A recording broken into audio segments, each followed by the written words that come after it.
இன்றைக்கி டே 23.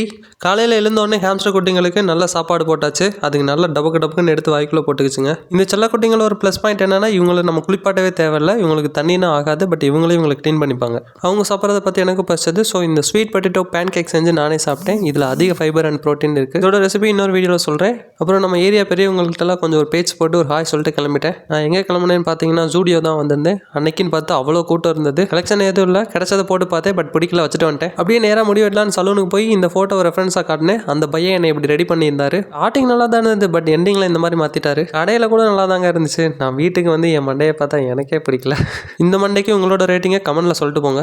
இன்றைக்கி recovery day. So mobility and apps தான் பண்ண போகிறோம். ஃபஸ்ட்டு சைல்டு போஸில் இந்த சாஷ்டாங்கமாக விழுந்துருங்க. இது பின்னாடி உதவும். இதை தொடர்ந்து அப்படியே நம்ம கேட் அண்ட் கவ் போஸ் பண்ணணும். இது ஸ்கேப்புலாக்கு நல்லா ஸ்ட்ரெச் கொடுக்கும். அதை முடித்தோடனே நம்ம down dog and cobra pose பண்ணணும். இது லோவர் பேக்குக்கு நல்லா ஸ்ட்ரெச் கொடுக்கும். அதை தொடர்ந்து இந்த த்ரெட் த நீடில் பண்ணுங்க. இது பேக் மசிலுக்கு நல்லா ஸ்ட்ரெச் கொடுக்கும். இது முடிச்ச உடனே நம்ம ஹிப்ஸ் அண்ட் ஹாம்ஸ்ட்ரிங்குக்கு இந்த ஒரு ஸ்ட்ரெச் பண்ணிக்கிறோம். இது பண்ண கஷ்டமாக இருந்தால் ஸ்கிப் பண்ணிட்டு இந்த பட்டர்ஃப்ளை ஸ்ட்ரெச்சுக்கு பண்ண போயிருங்க. நான் எப்பயுமே சொல்ற மாதிரி பட்டர்ஃப்ளை பண்ணுறப்போ நல்ல ஒரு பேண்டா போட்டுக்கோங்க, இல்லைன்னா கிழிஞ்சிடும். அதுக்கப்புறம் காலை சைடில் வச்சு இந்த ஸ்ட்ரெச் பண்ணிக்கோங்க. அதே மாதிரி காலை முன்னாடி வச்சு நல்லா சாஸ்டாங்கமாக விழுந்துருங்க. இது ஃபியூச்சரில் உங்களுக்கு ஹெல்ப் பண்ணும். இந்த ஸ்ட்ரெச்சிங்லாம் முடிச்சதுக்கப்புறம் ஸ்கூல் ஆனுவல் டேல சொல்லி கொடுத்தா இந்த டான்சிங் பண்ண போகிறோம். ஃபர்ஸ்ட் ஜம்பிங் ஜாக்கு, ஹை நீஸு, அதை தொடர்ந்து அப்படியே நீ டச்சு. இந்த டான்ஸிங்கை முடிச்சுட்டு அப்படியே சைடு பஞ்ச் பண்ண ஆரம்பிக்கணும். உங்கள் எதிரியை மைண்டில் வச்சு பண்ணுங்க, அப்போ தான் இன்னும் எஃபெக்டிவாக இருக்கும். பட் செவுத்தில் மட்டும் குத்திக்காதீங்க. அதை முடிச்சுட்டு ஃப்ரண்ட் பஞ்சு உங்களால் எவ்வளோ பண்ண முடியுமோ அவ்வளோ பண்ணிக்கோங்க. பஞ்சிங் முடிச்சுட்டு நான் ஆப்ஸ் ஒர்க் அவுட் ஆரம்பிச்சிட்டேன். ஃபஸ்ட்டு நான் இந்த ஹாலோ ஹோல்டு தான் பண்ணுறேன். இதுக்கு நீங்கள் படகு மாதிரி இருக்கணும். ஸ்டார்டிங் ஈஸியாக தான் இருக்கும். 10 செகண்ட் தாண்டினதுக்கு அப்புறம் தான் தெரியும் இதோட பெயின் எப்படி இருக்கும் அப்படின்னு. இது முடிச்சோடனே நம்ம காலங்காலமாக பண்ணுற சிட்டப்ஸ் தான் பண்ணணும்.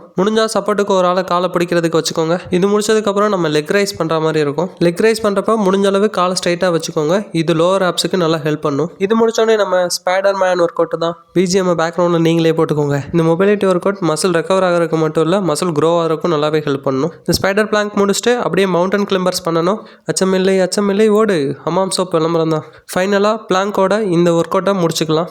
பிளாங்க் பண்ணுற அத்தனை உள்ளங்களுக்குமே தெரியும் நீங்கள் வந்து வேற ஒரு காலகட்டத்தில் இருப்பீங்க அப்படின்னு. இத்துடன் உங்களிடமிருந்து விடைபெறுகிறேன். இன்னொரு டைமென்ஷனில் இருந்து பாய்.